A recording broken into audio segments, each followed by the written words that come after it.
Je vous invite à prendre une petite cuillère et à goûter et à me faire parvenir vos remarques également. Pourtant, quand arrive le moment de comparer leur glace et une autre sans additifs, ils vont pouvoir se montrer fiers du résultat. Laquelle vous préférez? Celle avec stabilisant. Celle avec stabilisant aussi. Oui, pareil. On dirait une vraie crème glacée. D'accord. Pour eux, il n'y a pas photo. Et pour le consommateur non plus. Mais que trouve-t-on exactement dans ces additifs qui permettent de fabriquer des produits light? Et sommes-nous suffisamment informés sur leur composition?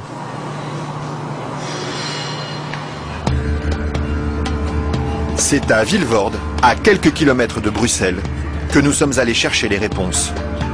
Au bout de cette zone industrielle se cache une usine très discrète, filiale d'un des plus grands groupes chimiques européens.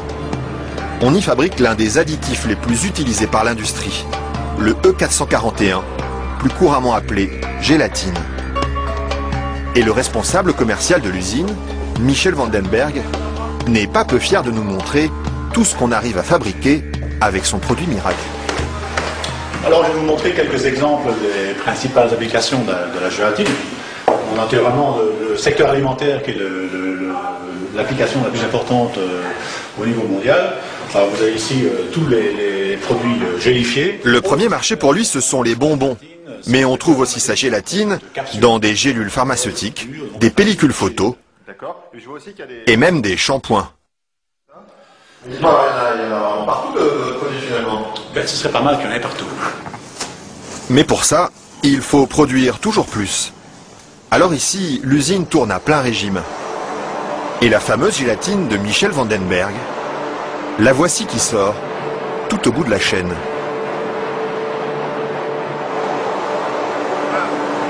Ça c'est la fameuse gélatine. Ça c'est la gélatine. Ce sont ces spaghettis qui collent aux doigts. Il faut à peu près 3 à 4 jours pour arriver jusqu'ici. De la préparation de la matière première jusqu'à le séchoir ici. 3 ou 4 jours de transformation dans les entrailles d'une usine où ces immenses cuves remplies d'acide et d'eau bouillante font régner une moiteur tropicale. Et au milieu de cette atmosphère étouffante, il y a un détail qui frappe le visiteur et qui pénètre jusque dans les locaux les plus protégés de l'usine. C'est pourquoi ça? Ah, c'est les odeurs. Ils sont mauvais les films? D'accord, ça dépend. Une odeur âcre, d'acide et de graisse brûlée qui flotte sur tout le site jusqu'à l'extérieur de l'usine. Et la raison de cette odeur, la voici. C'est la matière première avec laquelle on fabrique la gélatine. Ça c'est la matière première. Nous traitons donc la couenne, la peau de porc. D'accord. De la peau de porc qui arrive par palettes entières dans son usine. Une matière première qui ne lui coûte presque rien et qu'il achète dans toute l'Europe. Ceci vient de Hongrie. Ça vient de Hongrie, d'accord. Voilà. Et tous les jours, près de 150 tonnes de couenne de porc attendent dans ce hangar d'être dévorées par un monstre d'acier au nom évocateur, Dinosaurus.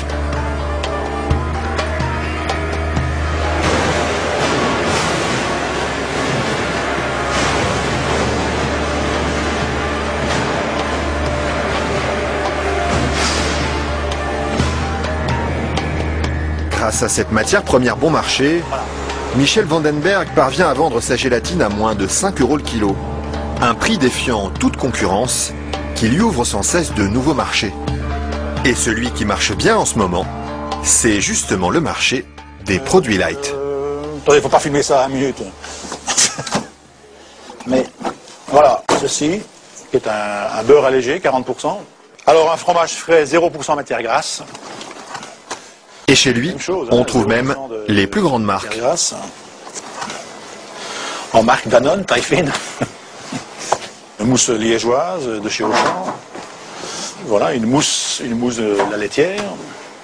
Alors un produit Weight Watcher, donc avec moins de matière grasse, donc pour stabiliser le produit, pour maintenir l'onctuosité du produit, on utilise la gélatine.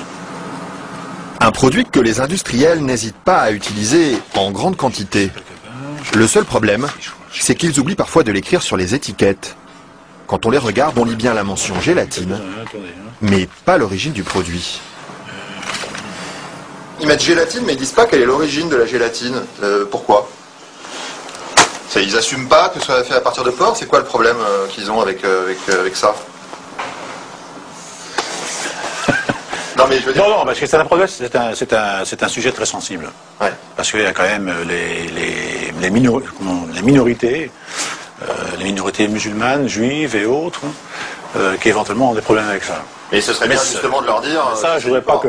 Oui, je sais bien, mais je sais pas s'il faut mettre ça dans l'émission. Mais c'est vrai que, bon... Parce que du coup, ils savent pas si c'est du porc ou de la vache. Du coup, comment ils font pour consommer? C'est ça le problème. Il faudrait peut-être leur dire. Une question qui laisse Michel Vandenberg sans voix et à laquelle aucune marque de l'agroalimentaire n'a souhaité répondre, malgré nos nombreuses sollicitations. À croire que la gélatine de porc est un sujet sur lequel il préfère rester discret.